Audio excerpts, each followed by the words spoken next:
አዳዲስ ነገሮች አሉ። ሩታና ኤፍሬም እንግዲህ ወደ አብርሃም ቤት ሄደዋል። በዚያም ሄርሜላን አግኝተው እንግዲህ ሩታ አስጠንቅቃታለች። ከዚህ በኋላ እቤቴ ብትመጪ ብላ እንግዲህ ስታስፈራራት ታይቷል። በዚህ ጉዳይ የምነግራችሁ ብዙ ነገሮች አሉ። በሌላ በኩል ጋሽዬ ሊመለሱ መሆኑ ተሰምቷል ማለት ነው። በዚህም እንግዲህ መጥተው የሩታና የአብርሃምን ጉዳይ እንዲሁም ደግሞ የሄርሜላንም ጉዳይ እየፈቱታል ብሎ እየተጠበቀ ይገኛል። በዚህ ጉዳይም ብዙ ምላችሁ ነገሮች አሉ። ወደ ጉዳይ ከመግባቴ በፊት ለዚህ ቻናል አዲስ ከሆናችሁ ላይክ፣ ሼር፣ ሰብስክራይብ ማድረጋችሁን እንዳትረሱ። የደውል ምልክቱንም አብሩት። አዳዲስ ነገሮች ሲከሰቱ ተከታትዬ የማቀርብላችሁ ይሆናል። አሁን ወደ ጉዳይ እገባለሁ። በመጀመሪያም እንግዲህ ሩታና ኤፍሬም ሆነው ወደ አብርሃም ቤተሰቦች ቤት ሄደዋል አብርሃምን ለማግኘት። ትላንትና እንዳያችሁት እንግዲህ ሄርሜላ ከልጁ ጋር ሆና መታ እንግዲህ ሩታን ስታስፈራራና ልብሱን ካልወሰድኩ ብላ እንግዲህ ሩታን ለማስፈራራት ስትሞክር የተመለከታችሁ ይመስለኛል። ይህንንም ተከትሎ ነው እንግዲህ ሄርሜላ እግሯ ከመውጣቱ ኤፍሬምን ደውላ ጠርታ እንግዲህ ከኤፍሬም ጋር ወደ አብርሃም ቤተሰቦች ያመሩት ማለት ነው። በዚያም እንግዲህ እዛው ሄርሜላና ዴቭንም እንዲሁም ደግሞ ቡዜንም አግኝተዋል። በዚህም እንግዲህ ሩታ እንዳለችው ከሆነ ከዚህ በኋላ አይደለም ሰው ይዘሽ መተሽ ብቻሽን እንኳን እቤቴ ያለ ፈቃዴ ብትገቢ ከዚህ በኋላ ወርድ ከራሴ ስትል ነው እንግዲህ ሄርሜላን ያስጠነቅቅቻ ማለት ነው። አንቺ ማን ሆነሽ ነው ሰው ይዘሽ መተሽ እኔ ልታስፈራሪኝ የቻልሽው?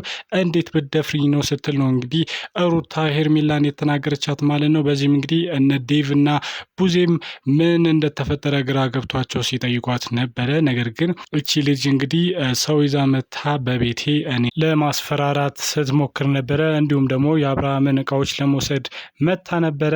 እሱም እንግዲህ ከብቻዋን አይደለም የመጣችው ከሰው ጋር ነው የመጣችው።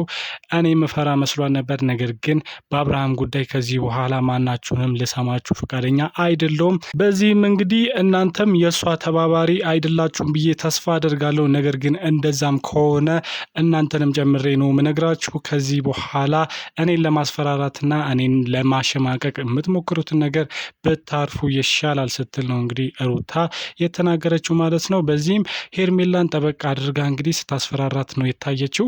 ይህንንም ተከትሎ ነው እንግዲህ ዴቭና ቡዜም በንዴት እንግዲህ ሩታን ለማርገብ ሲሞክሩ ነበር። ነገር ግን ቡዜንም ዞር ብላ እንግዲህ ቡዜንም ነግራታለች ማለት ነው። በአብርሃም ጉዳይ ማናችሁንም አልሰማም፣ ልጁ በፈቀደው ሁኔታ ወደ እኔ መመለሱ አይቀርም። አሁን እናንተ ጋር ሊሆን ይችላል ለጊዜው፣ ነገር ግን አብርሃምን ከኔ የሚለየው ሞት ብቻ ነው ስትል እንግዲህ ለሁሉም አስረግጣ ነግራቸዋለች ማለት ነው። ባሌን እንግዲህ እንደምንም ብዬ አስመልሰዋለሁ። አሁን ለጊዜው እናንተ ጋር ሊሆን ይችላል፣ እሱ ግን የሚመርጠው እኔን ነው።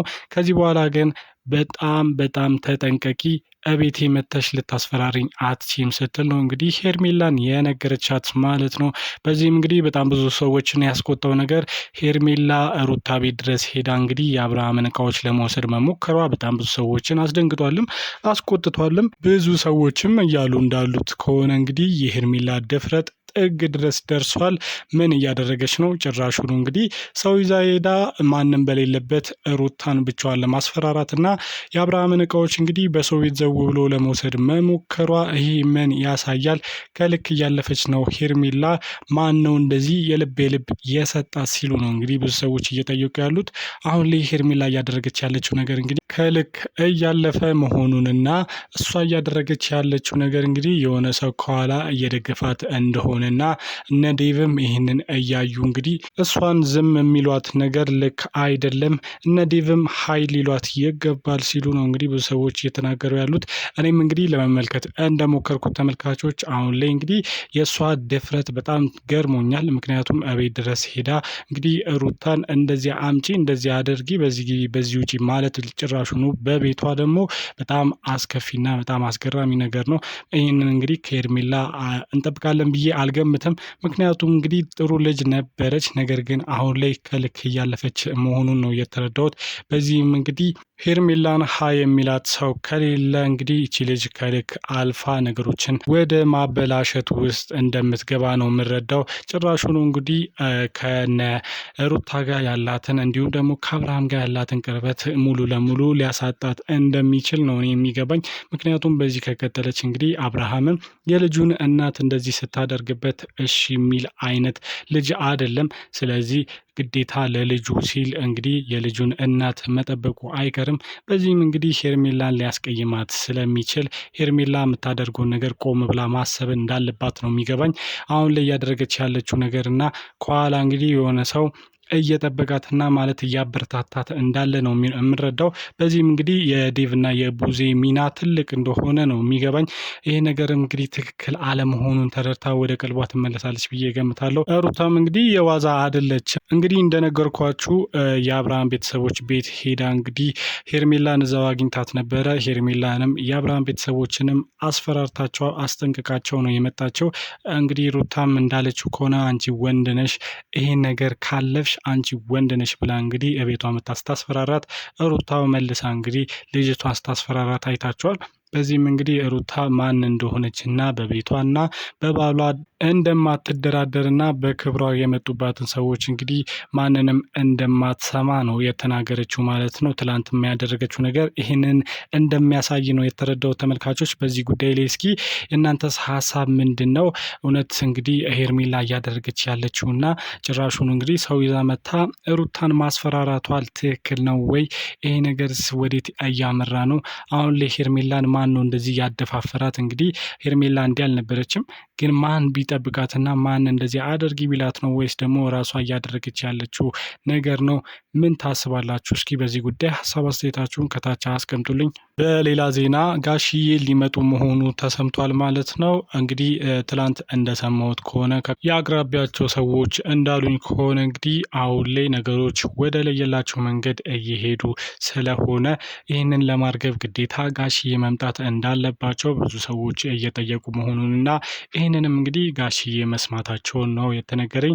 ጋሽም እንግዲህ እንደሰሙት ከሆነ ነገሮችን ራሳቸው ይፈቱታል ብሎ እየጠበቁ እንደነበረና አሁን ላይ ግን ከቁጥጥር ውጪ እየወጡ ስለሆነ በዚህም እንግዲህ ግዴታ እሳቸው መጥተው መፍታት እንዳለባቸው እንደገባቸው ነው የተናገሩት። በዚህም እንግዲህ እርሳቸው ሊመጡ መሆኑንና ብዙ ሰዎችም እንግዲህ በጣም እየጠየቋቸውና ቤተሰቦቻቸውንም እያስጨነቋቸው እንደሆነ ነው የተሰማው።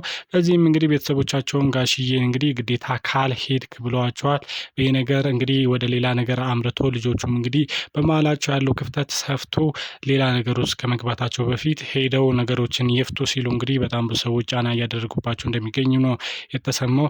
በዚህም እንግዲህ ጋሽዬ ሊመጡ መሆኑ ነው የተሰማው ማለት ነው። ተመልካቾች እንደሰማሁት ከሆነ እንግዲህ አሁን በቅርብ ጊዜ ውስጥ እንግዲህ ጋሽዬ ተከስተው ነገሮችን ይፈታሉ ተብለው እንደሚጠበቅ ነው የተነገረው። በዚህ ጉዳይስ እናንተ ሀሳብ ምንድን ነው? አሁን ላይ እንግዲህ ማንም ሰው አያስፈልግም፣ ነገሮች ኖርማል ናቸው ወይስ ደግሞ እንግዲህ ግዴታ የሆነ ሽምግልና ነገር ያስፈልጋል? ለዚያም እንግዲህ ጋሽዬ ግዴታ መምጣት አለባቸው ብላችሁ ታስባላችሁ? እስኪ ሀሳብ አስተያየታችሁን ከታች አስቀምጡልኝ። እናንተስ ምን ታስባላችሁ? ተመልካቾች ለዛሬ ያስኩላችሁ አዳዲስ ነገሮች እነዚህን ይመስሉ ነበረ። በሌላ ጊዜ በሌላ አዳዲስ ነገሮች እስክንገናኝ ድረስ እስከዚያው እንግዲህ ለዚህ ቻናል አዲስ ከሆናችሁ ላይክ፣ ሼር፣ ሰብስክራይብ ማድረጋችሁን እንዳትረሱ። የደውል ምልክቱንም አብሩት። አዳዲስ ነገሮች ሲከሰቱ እንግዲህ ተከታትዬ የማቀርብላችሁ ይሆናል። እስከዚያው እንግዲህ ሀገራችንን ሰላም ያርግልን። ፒስ ቻው።